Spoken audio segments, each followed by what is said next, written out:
के black headlines अध्याय के आज के एपिसोड में आप सबका स्वागत करता हूं। आज का क्राइम पेट्रोल सतर्क ब्लैक हेडलाइंस अध्याय एक ऐसा काला अध्याय है जिसने दुनिया के सबसे नेक काम पर एक ऐसा धब्बा लगाया जो शायद ही कभी मिट सके। एक बच्चा जिसे पैसा कमाने की बहुत जल्दी थी, उसने एक ऐसी घटना को हवा दी जिससे बहुत ही अलग दुनिया में भूचाल मचा।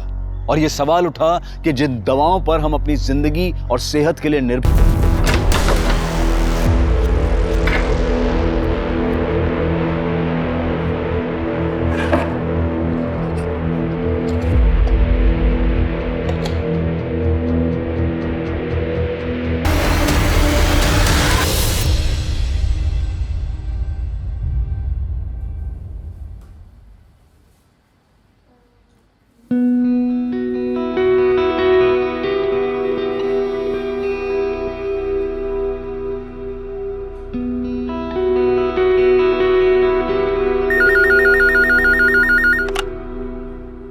यस सर, ओके, आप जा सकते हैं।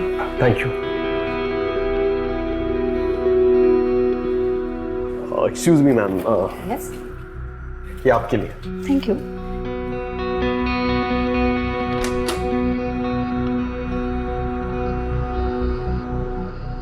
Hello sir. सर, इस बार वो मल्टीविटामिन प्रेस्क्रिप्शंस का टारगेट पूरा नहीं हुआ सर। पता नहीं इसको क्या हो गया, बहुत आवाज कर रहा है, कल तक तो ठीक था। नया लग जाएगा ना सर, आप टेंशन मत लो। और इस बार कंपनी सिर्फ आपके लिए कुछ स्पेशल बेनिफिट्स भी दे रही है। आप बस मेरी मदद करना, कंपनी आपको खुश रखेगी। मैं आपको समझाता हूं।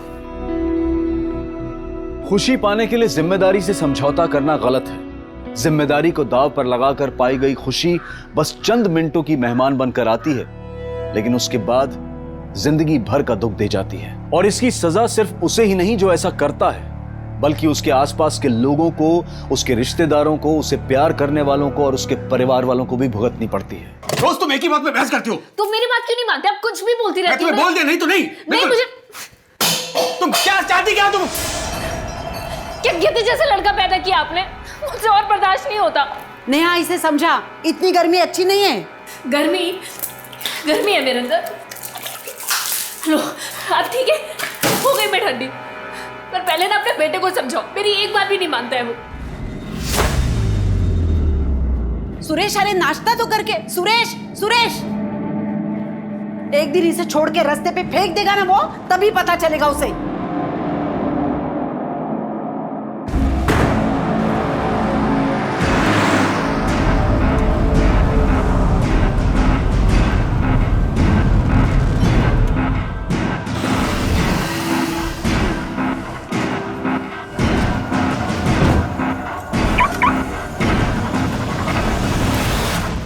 वकील साहब, अगली हियरिंग की कुछ अपडेट्स हैं आपके पास? जी, ये देखिए।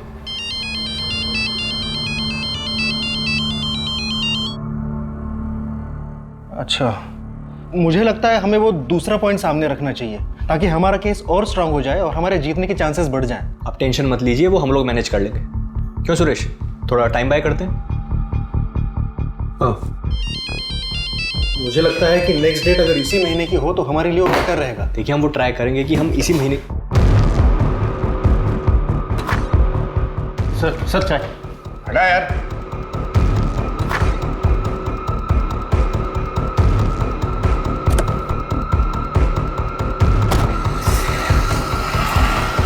हाँ, मीटिंग से उठकर चला गया। हाँ, चला गया यहाँ से।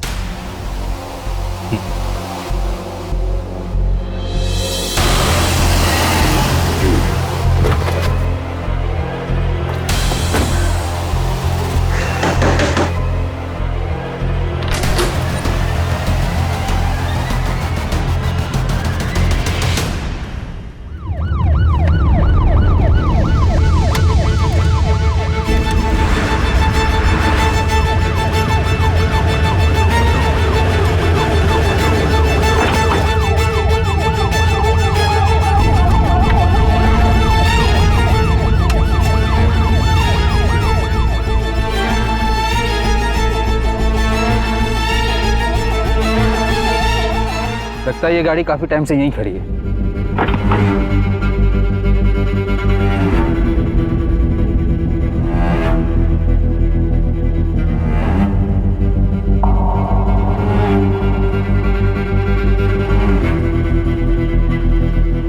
मिला? नहीं सर, कुछ भी काम का नहीं है। आरटीओ से कंफर्म करो ये गाड़ी नंबर किसके नाम पर रजिस्टर्ड है। जी सर। ओके, ठीक है।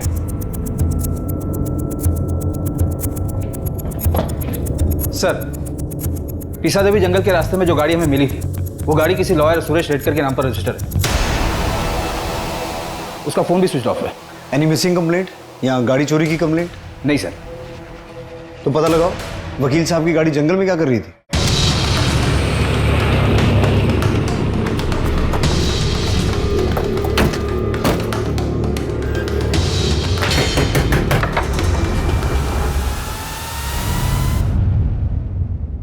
मिसेस रेडकर, हो ये कौन है? वो नेहा है, मेरे बहन की बेटी है, इधर ही रहती है। सुरेश रेडकर आपका? मेरा बेटा है वो। क्या हुआ? यही तो हम आपसे पूछना चाहते हैं। शहर के बाहर उसकी गाड़ी मिली है। गाड़ी मिली है? वो तो ठीक है ना? यही तो पता करने हम यहाँ आए। वो तो 5 दिन से घर पे आया ही नहीं है, फोन भी नहीं आया उसका। मैंने सोचा काम के लिए नासिक पुणे गया होगा। 5 दिन से आपका बेटा घर नहीं आया, उसका फोन नहीं आया, ना ही आपने उसे ढूंढने की कोशिश की और ना ही उसके गायब होने के बारे में पुलिस में कोई कंप्लेन की। आपको बताकर तो जाता था ना वो। आजकल के बच्चे माँ को कहाँ कुछ बताते हैं। शादी हो गई, बगल में सुंदर सी बीवी आ गई तो माँ का क्या है। मुझे पक्का खातरी है कि उसी से परेशान होकर वो घर से गया होगा। बहुत जिम्मेदार लड़का है मेरा। मेरे पति के जाने के बाद पूरी फर्म उसने संभाली है, मेरे बेटे ने, और बिजनेस बढ़ाया है उसने सर। और एक मेरी बहू हमेशा उसका सर खाती रहती है और अपने भाइयों के पीछे घूमती रहती है घर घर घर घर। उसे तो लगता है उनके जो 2 भाई है ना उसके, उनकी शादी की जिम्मेदारी भी मेरी। हाँ, समझ गए। जिस दिन सुरेश घर से गया था उस दिन भी घर पर कुछ हुआ था क्या? उस दिन तो सुबह से शुरू हो गई, वो नेहा के पीछे पड़ी थी। नेहा की माँ से बात मैं करूँ या आप करेंगे? क्यों बात करूंगा मैं? रोहित से शादी कौन करेगा? इतना गर्म दिमाग है, एक जगह नौकरी पे टिकता नहीं वो। हर 4 महीने में नई नौकरी। क्या है ये सब? ये क्या बोल रहे हैं आप? भाई है वो मेरा, बस उसका समय खराब चल रहा है अभी। नेहा से एक बार तुमने पूछा इस बारे में?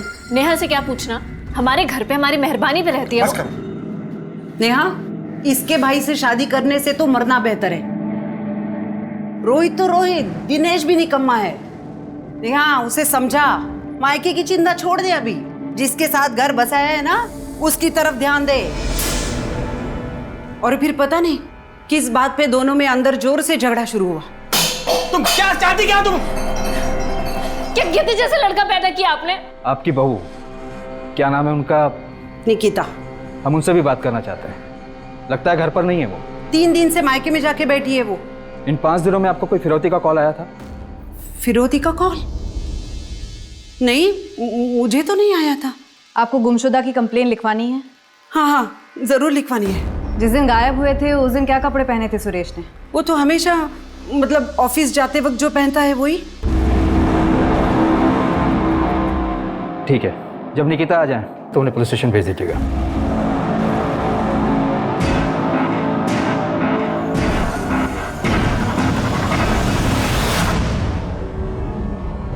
सर, ये सुरेश की फोटो मुझे फॉरवर्ड कर दीजिए। जी। आपकी शादी सुरेश से कैसे हुई? वो तो आपसे उम्र में काफी बड़े हैं। उन्होंने कई बार मुझे अपने ऑफिस के पास देखा था, फिर शादी के लिए प्रपोज किया। आप दोनों? ये मेरे दादा हैं, रोहित और दिनेश। आपकी सासू माँ का कहना है कि आप दोनों के आपसी झगड़े की वजह से सुरेश घर छोड़कर चला गया। हाँ, झगड़ा हुआ था, लेकिन ऐसा कुछ नहीं कि वो घर छोड़कर चले जाएं। आ जाएंगे वो। वैसे भी सर, किस घर में हस्बैंड वाइफ के बीच में झगड़ा नहीं होता। सर, सुरेश की कजिन सिस्टर नेहा हमारे साथ ही रहती है। रोहित दादा बहुत अच्छे हैं, बस लक आजकल साथ नहीं दे रहा, इसलिए काम में थोड़ी प्रॉब्लम्स हैं। इन दोनों की शादी हो जाती तो सब ठीक हो जाता। और दिनेश दादा सुरेश की फर्म में ही काम करते हैं। वो लोग जो भी काम देते हैं अच्छे से करते हैं, बिना कुछ चूकिए। सुरेश ने कोई एहसान नहीं किया? तुम जैसी लड़की मिल गई उस बुड्ढे को। आपकी सास ने बताया कि बेडरूम में जाने के बाद झगड़ा और बढ़ गया था। सर, वो मेरा पर्सनल मैटर। आपके पति 5 दिन से गायब हैं। उनकी गाड़ी जंगल में मिली है, तो अभी आपका पर्सनल मैटर नहीं है, एक मिसिंग पर्सन केस है। मैडम, पर ऐसा कुछ भी नहीं हुआ था कि वो मुझे या घर छोड़कर चले जाएं। आ जाएंगे वो। आपको कोई फोन आया? I mean, फिरौती का? नहीं, मुझे तो नहीं आया, पर अगर मम्मी जी को आया हो तो मुझे पता नहीं। सुरेश किसी बात से परेशान थे या कोई टेंशन थी? हाँ सर, वो अभिजीत नायक, उनके बिजनेस पार्टनर। हाँ, मीटिंग से उठकर चला गया। हाँ हाँ चला गया यहाँ से। ठीक है, आप लोग जा सकते हैं। हम मिसिंग कंप्लेंट के आधार पर अपनी इन्वेस्टिगेशन शुरू करते हैं। ठीक है सर, थैंक यू सर। 5 दिन हो गए हैं घर का आदमी गायब हो जाता है और घर की औरतों को कोई फर्क नहीं पड़ता है। सर, फॉरेंसिक रिपोर्ट के मुताबिक गाड़ी में कोई मारपीट और खून के निशान भी नहीं मिले। गाड़ी डैमेज होने और ब्रेक लगने के भी कोई निशान नहीं है। गाड़ी वहाँ पर बहुत आराम से पार्क की गई थी।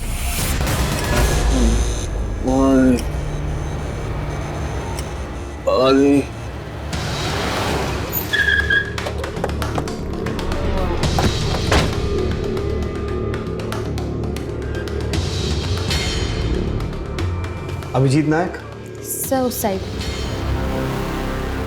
मेरे पास सिर्फ 10 मिनट है। Next time please come with prior appointment.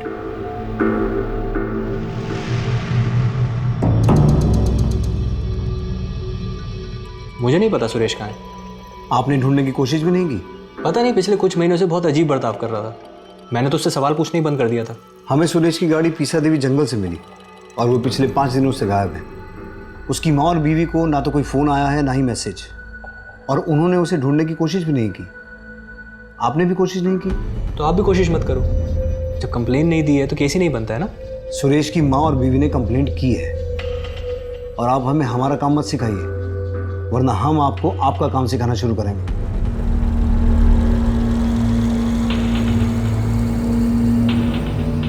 Inspector, 2 दिन पहले मुझे एक कॉल आया था।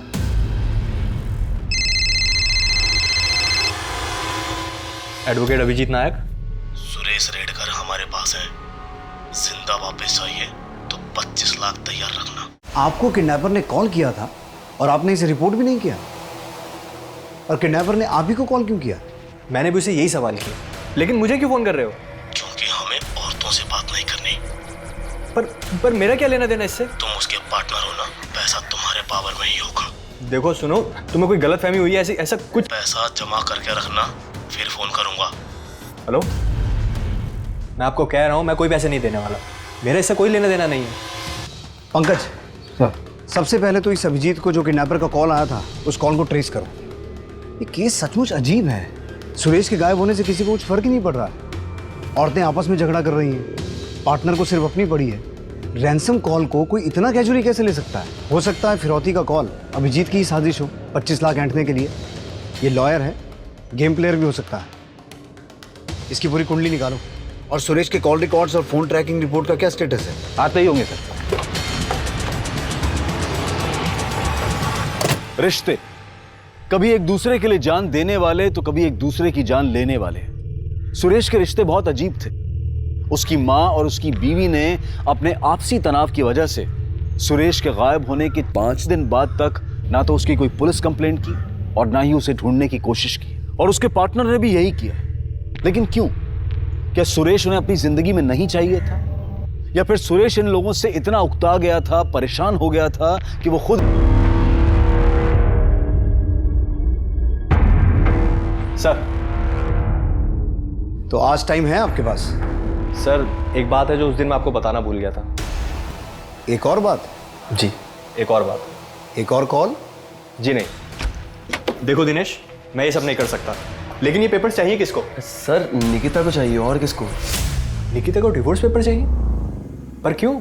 सर डिवोर्स देना चाहती है इसलिए, और उसने कहा है कि इस बात की खबर जीजा जी को नहीं लगनी चाहिए। निकिता ने डिवोर्स पेपर्स मांगे थे?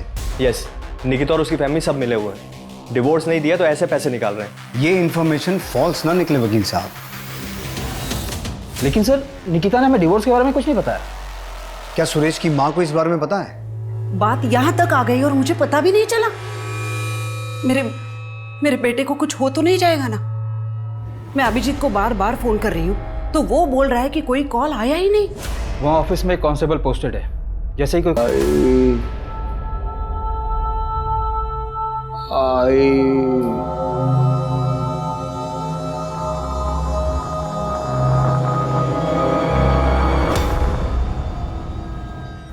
रोहित, दिनेश, ये तुम सबका प्लान है ना? कैसा प्लान? तुम अच्छी तरह से जानती हो निकिता। तुम हमेशा निकिता से अपनी मांग पूरी करवाते थे। नहीं सर, मेरी जॉब छूट गई थी, थोड़ी तंगी थी, तो सुरेश ने थोड़ी मदद की। मैं जॉब ढूंढ रहा था सर। मगर जब सुरेश ने और पैसा देने से इनकार किया तो तुमने उसे डिवोर्स की धमकी दी। लेकिन मैं उसे डिवोर्स नहीं लेना चाहती थी। और वो फिर भी नहीं माना तो तुमने उसे किडनैप करवाया, राइट? ऐसा कुछ नहीं है सर, हमने कुछ नहीं किया है। ये आइडिया तुम्हारा था या फैमिली के दबाव में आके किया? ये सब तेरी गलती है। भैया अभी इसे बोल के क्या फायदा, आगे का सोचो।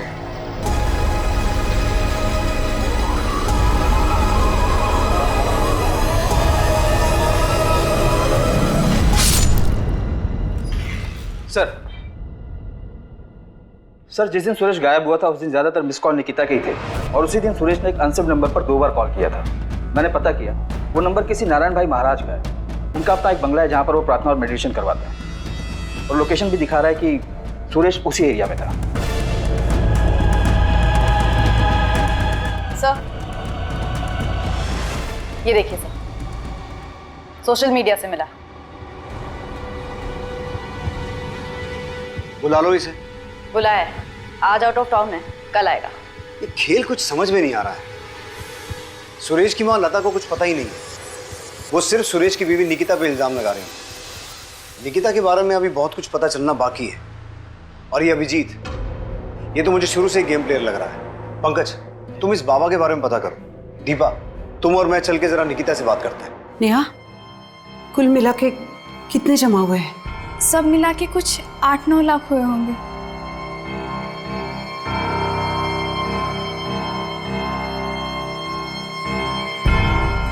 देखिए हम पूरी कोशिश करेंगे कि अगली डेट पर पूरा केस खत्म हो जाए। एक सेकंड। हेलो। हेलो अभिजीत, मैं सुरेश की माँ बोल रही हूँ। जी माँ जी, बोलिए कैसे फ़ोन किया? फिर से किसी का फ़ोन आया था क्या? मतलब वो किडनैपर्स का? नहीं माँ जी, अभी कोई कॉल नहीं आया, और आता है तो मैं सबसे पहले आपको बताता हूँ, ठीक है? लेकिन उसके लिए कॉल भी तो आना चाहिए ना। अब मैं जाऊँ, एक मीटिंग में बैठा हूँ ज़रा। अभिजीत, और एक बात करनी है मुझे। वो मैंने पैसों के बारे में बोला था, उसका इंतज़ाम हो गया? माँ जी पैसे हैं, ऐसा नहीं है कि सोचा और सामने प्रकट हो गए, और मैं अरेंजमेंट कर रहा हूँ।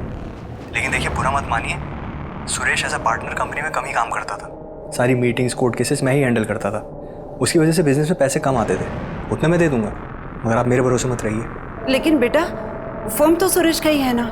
जी माँ जी, सब आप ही का है, लेकिन अकाउंट में पैसे भी तो होने चाहिए ना। मैं देखता हूँ, अभी मीटिंग में हूँ, बाद में कॉल करता हूँ। सुनो अभिजीत, ऐसे कैसे तुम? हेलो,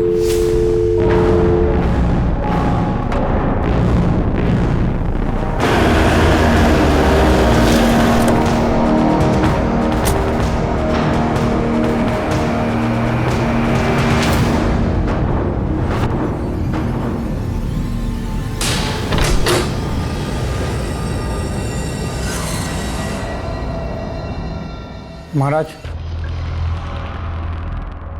नारायण जी, ये सुरेश रेडकर है, पिछले 5 दिनों से गायब है।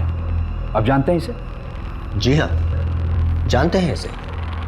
अक्सर हमारे यहाँ आता था, 5 दिन पहले भी आया था।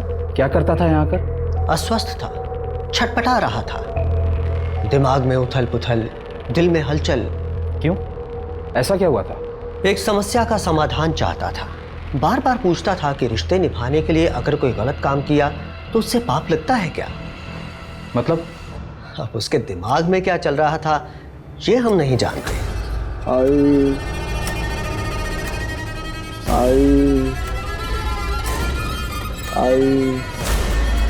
सोचा बेटा, आराम से सोचा।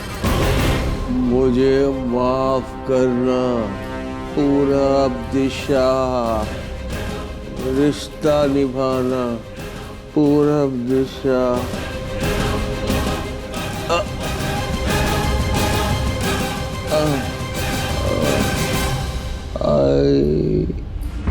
आप नारायण भाई महाराज को जानती हैं? जी नहीं। आपका पति तो बार बार उनसे पूछता था कि रिश्ता निभाने के लिए अगर कुछ गलत किया तो उससे पाप लगता है या नहीं। इसका क्या मतलब है, कुछ समझा सकती हैं आप? मुझे नहीं पता। सबसे ज्यादा रिश्ता तो आपके परिवार से निभाने की कोशिश कर रहा था वो, क्यों? इसके बारे में तो मालूम होगा तुम्हें। हमारे बीच ऐसा कुछ नहीं था, हम बस थोड़े टाइम के लिए साथ थे। लेकिन इसे देखकर ऐसा लग तो नहीं रहा। पुराना प्यार फिर लौट आया, सुरेश बीच में आ रहा था, इसलिए उसे रास्ते से हटाने के लिए किडनैपिंग का प्लान बनाया। ये क्या बोल रहे हैं आप? हमारे बीच अब ऐसा कुछ भी नहीं है और मेरे और सुरेश के बीच भी अब रिश्ते बेहतर हो रहे थे। और फिर भी तुम्हें उससे डिवोर्स चाहिए था? वो मैं उसे सिर्फ धमका रही थी किस बात के लिए? ताकि वो मेरी बातें मान ले। तुम्हारा और निकिता का अफेयर था और शादी के बाद पिछले कुछ दिनों में फिर से शुरू हो गया। तुमने सोचा इस सब को ठीक करने का एक ही रास्ता है, सुरेश को रास्ते से हटाना। पहले एविडेंस लेकर आओ और फिर मैं मेरा जवाब दूंगा। यहाँ कोर्ट के बाहर नहीं, कोर्ट के अंदर। मैं निकिता से मिलता हूँ, लेकिन मेरी भी अब शादी हो चुकी है and my wife is beautiful then Nikita. देखो अभिजीत, बस मेरे लिए ये काम कर दो, उसके बाद मैं तुमसे और कोई काम नहीं बोलूंगी। निकिता, इस फर्म में ऐसे टेढ़े काम नहीं हो सकते। और वैसे भी ये फर्म तुम्हारे महान ससुर और पति के आदर्शों पर चलता है, मेरे नहीं। अभिजीत, तुम इतना नहीं कर सकते मेरे लिए? उसने बोला है वो करेगा काम। कब? कितनी जल्दी है तुम्हें? एक काम बोला था, इतने महीने हो गए। साइड में रुको, उतरना है मुझे।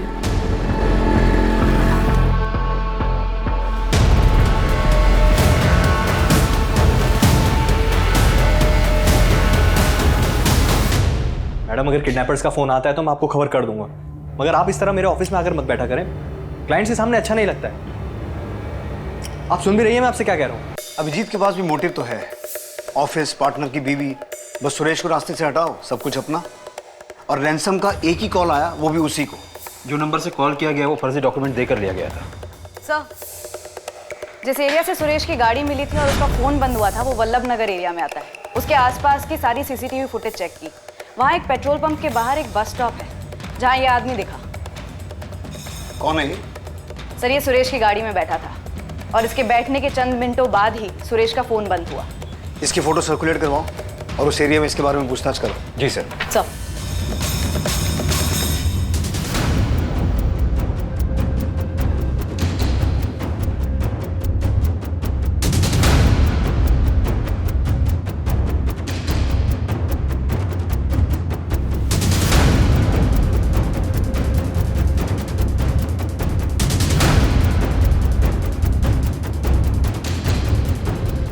पुलिस ने उस अनजान आदमी को ढूंढने में पूरी ताकत लगा दी, लेकिन उस वक्त तक जिन पर भी पुलिस को शक था उनके खिलाफ पुलिस को कोई पुख्ता सबूत नहीं मिले थे और उन्होंने भी उस अनजान आदमी को नहीं पहचाना या शायद जानबूझकर पहचानने से इनकार कर दिया।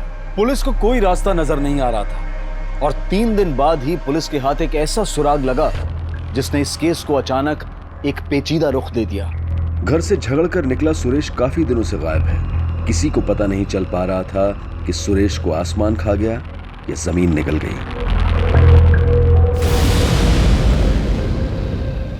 इस आदमी को देखा है? ये आपके लिए। Thank you. कंपनी आपको खुश रखेगी। ये तो मेडिकल रिप्रेजेंटेटिव है, यहाँ आता रहता है। Medical representative? जी सर, यश नाम है उसका वही वर्किंग एरिया जहां पर। हाँ सर, मैंने इनसे लिफ्ट ली थी, आदर्श नगर से तुकई नगर। ये आदमी उसी दिन से गायब है, किडनैप किया गया है। सुरेश नाम है इसका। वैसे तुम कहाँ रहते हो? तुकई नगर। तो फिर आदर्श नगर कैसे जाना हुआ? सर एक्चुअली मैं एक MR हूँ और डॉक्टर के पास उसी सिलसिले में एक मीटिंग थी, इसलिए मैं आदर्श नगर गया था। आप चाहे तो डॉक्टर सालगावकर से पूछ सकते हैं, उनका वहीं पर एक क्लिनिक है। और वापस आते वक्त मैंने काफ़ी टाइम बस के लिए वेट किया, लेकिन बस आई नहीं, इसलिए मैंने इनसे लिफ्ट ली।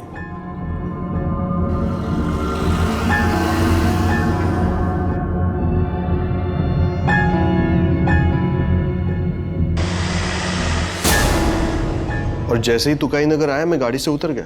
उस दिन कुछ अजीब बात हुई या फिर ऐसा कुछ नोटिस किया? सुरेश से बातचीत हुई तो उसने कुछ बताया कि वो कहाँ जा रहा है? सर उनसे तो कुछ बात हुई नहीं, वो पूरा टाइम चुपचाप ही थे। पुलिस अब इस केस में एक डेड एंड पर पहुंच गई थी। किसी के खिलाफ कोई सबूत नहीं था और ना ही कोई गवाह था। सुरेश का पार्टनर अभिजीत, उसकी मां लता, सुरेश की पत्नी निकिता, ये सभी शक के दायरे में थे, लेकिन पुलिस के पास इनके खिलाफ कोई सबूत नहीं था। और जहां तक यश का सवाल था, ये हो सकता था कि यश इत्तेफाक से गलत समय पर गलत जगह पर था, लेकिन यश सुरेश के साथ देखा गया आखिरी शख्स था, इसीलिए वो शक के दायरे में आ गया और पुलिस ने यश पर कड़ी नजर रखी।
डॉक्टर सलगांवकर कहाँ बैठते हैं?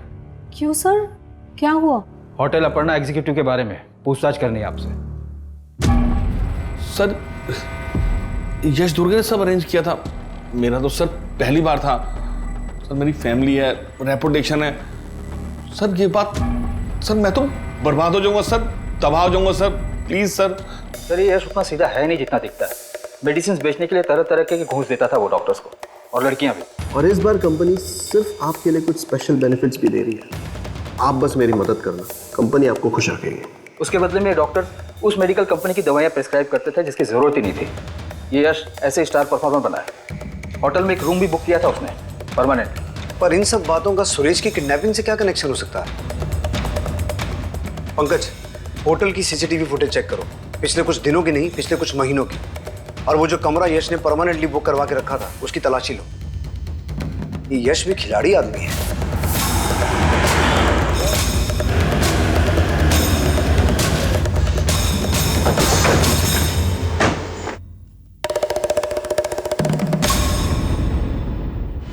ये लड़का यहाँ आता था?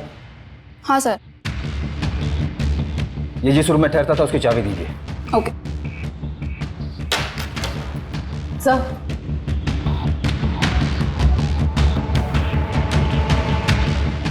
ये सीसीटीवी काम करता है? हाँ सर। इसकी फुटेज चाहिए हमें।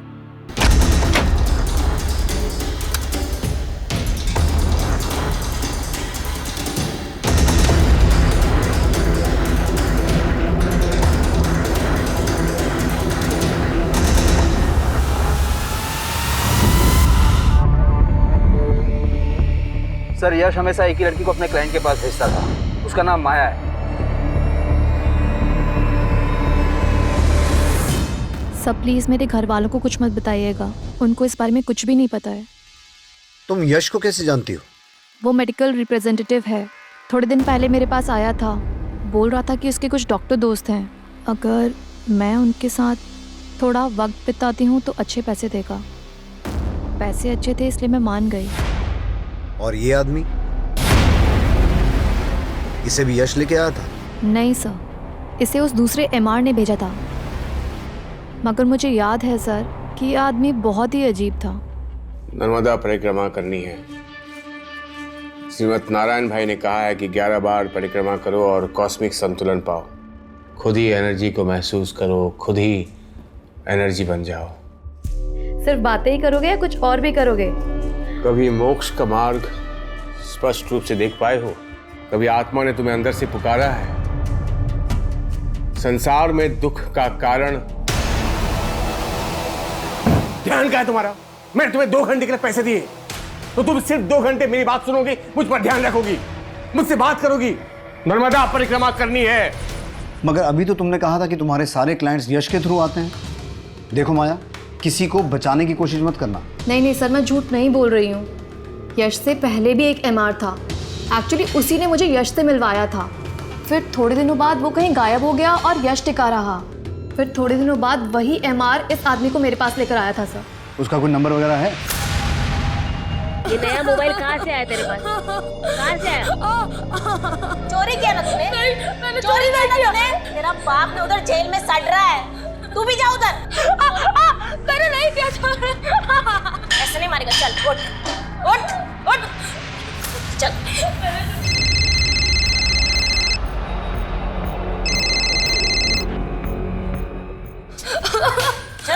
चल बता बता सर। आप मारिए मत उसे। सब ये मोबाइल पूछे इसे कहाँ से आया? इतना मेहनत करके ना इसको पाला बड़ा किया, हा? और ये बाप की तरह चोरी कर रहा है। अच्छा बेटा, नाम क्या है तुम्हारा? आयुष। अच्छा ये बताओ, ये मोबाइल कहाँ से उठाया तुमने? चोरी की क्या? साहब मैंने चोरी नहीं की, मैं सच बोल रहा हूँ। मैंने वो खुद के पैसों से खरीदा है। फिर तुम्हारे पास इतने पैसे कहाँ से आए? सर एक आदमी था, वो मुझसे पेट्रोल खरीदवाता था। साहब वो मुझे पैसे देता था, 2 लीटर पेट्रोल के 1000 रुपए देता था। वो हर बारी वो पेट्रोल से कुछ सामान जलाता था। वो हमारी बस्ती के पास वाला जंगल है ना, वो वहीं पे जलाता था साहब। पिछले 2 हफ्तों से मुझे पैसे दे रहा है, और ये मोबाइल भी मैंने उसी पैसों से खरीदा है। क्या वो जगह दिखा सकते हो?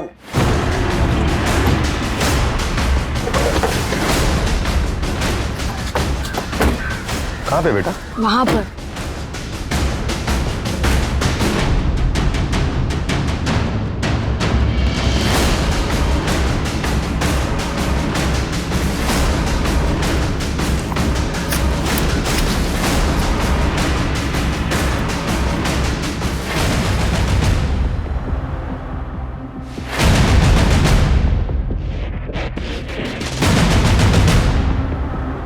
गायकवाड़। जी सर। फॉरेंसिक टीम को कॉल करो। Okay sir. अभिजीत तुम्हें इतने कॉल्स कर रही हूँ, इतने मैसेजेस कर रही हूँ, एक का भी रिप्लाई नहीं। तुम जो बोल रही हो वो नहीं हो सकता, मुझे इन सबसे दूर रखो प्लीज। पर अब प्रॉब्लम क्या है? प्रॉब्लम ये है कि मुझे नहीं करना ये सब कुछ। पर तुम तो मान गए थे ना, अब क्या अचानक से? मेरा मन बदल गया है, मुझे वो सब नहीं करना है। प्लीज तुम हटो यहाँ से, हट जाओ यहाँ से। अभिजीत मेरी बात नहीं सुननी मुझे। अभिजीत, अभिजीत। वो आदमी दिखते कैसे था, बता सकते हो? कितनी बार मिले हो तुम उसे? 10-12 बार। आयुष, उसका स्केच बनाने में तुम्हें हमारी मदद करनी पड़ेगी।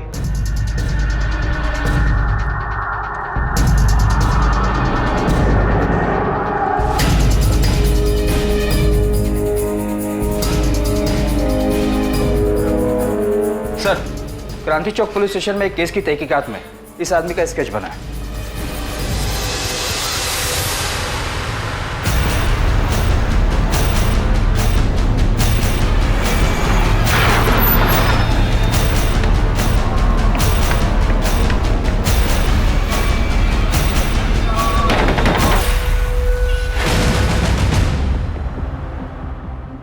सिर्फ आपके लिए कुछ स्पेशल बेनिफिट्स भी दे रही है।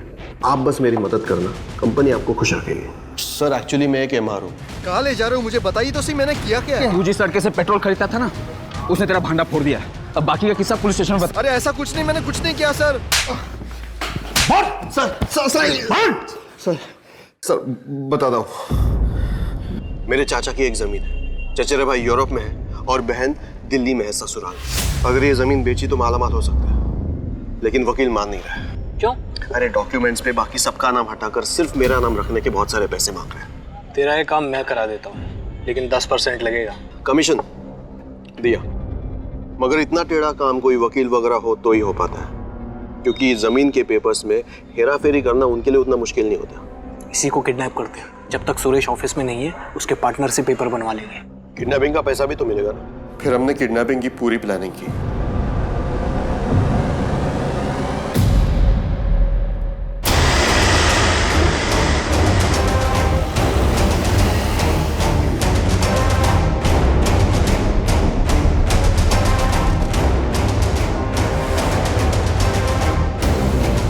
सुरेश, सुरेश,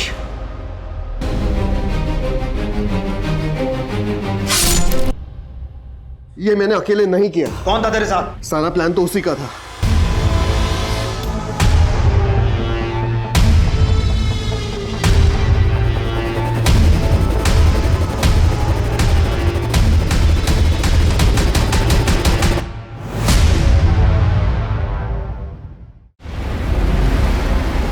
हाँ सर, मैं रोहित की बीवी थी, लेकिन पिछले ही साल हमारा डिवोर्स हुआ है। अब मेरा रोहित और उसकी फैमिली से कोई लेना देना नहीं है सर। ऐसा क्या हुआ था? बताने में भी शर्म आती है। रोहित आज अचानक होटल में लाने का अच्छा सुनो, तुम यहाँ 2 मिनट आराम से बैठो, मैं रिसेप्शन से होके आता हूँ, ठीक है? हाँ लेकिन तुम बताओ। मैं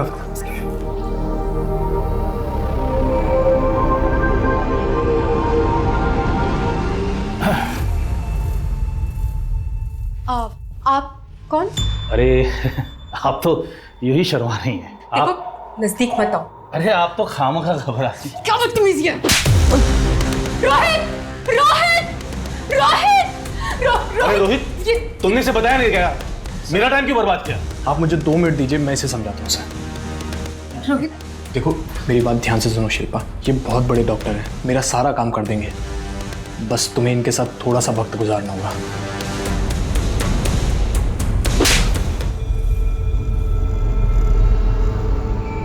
और उसके बाद मैंने उससे सारे रिश्ते तोड़ दिए।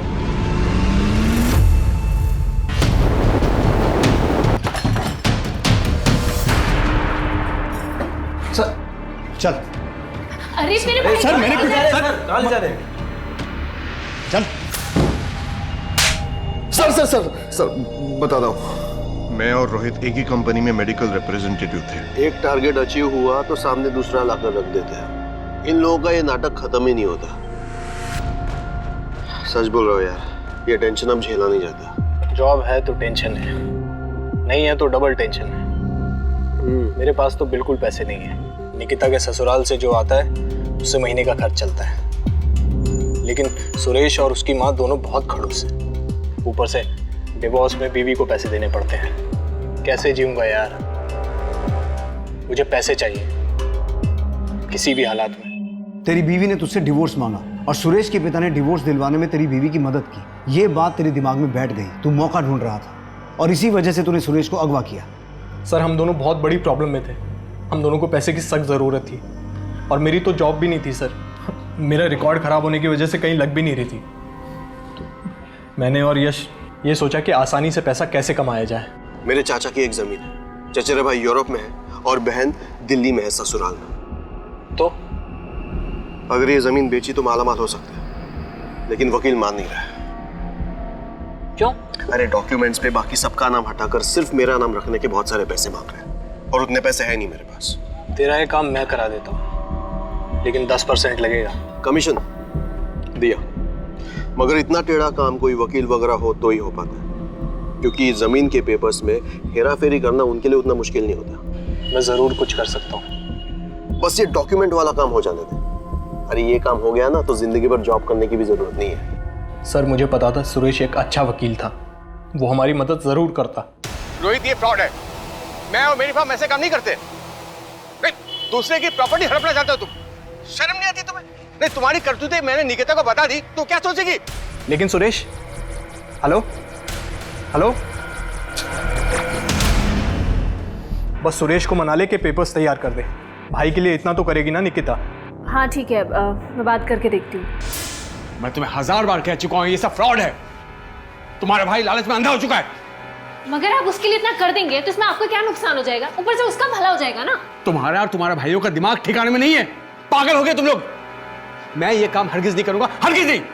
ठीक है, अगर आप इतना सा काम नहीं कर सकते ना मेरे लिए तो एक काम करिए, मुझे डिवोर्स दे दीजिए। इसी को किडनैप करते हैं। जब तक सुरेश ऑफिस में नहीं है उसके पार्टनर से पेपर बनवा लेंगे। किडनैपिंग का पैसा भी तो मिलेगा ना? हाँ। कैसे करेंगे? हमने किडनैप दवाई दिन में 2 बार देनी है, 2 इंजेक्शन 2 बार।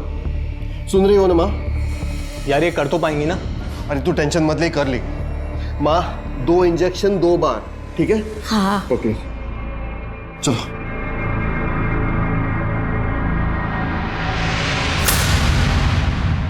निकिता, हाँ?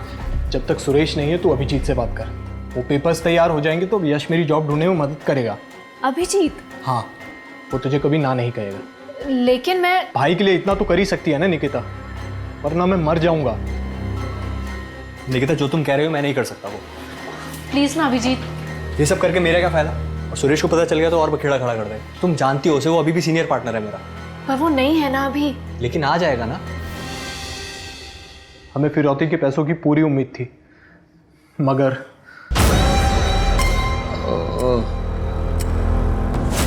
मैं कहाँ? पूरब दिशा कहाँ है?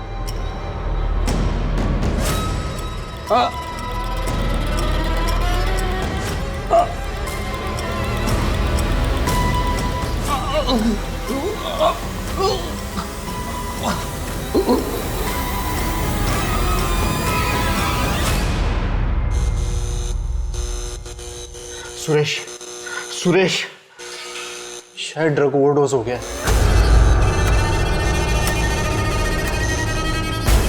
इधर आ। बॉडी को कुछ करना पड़ेगा। क्या करेंगे? काट के जला देते हैं। क्या?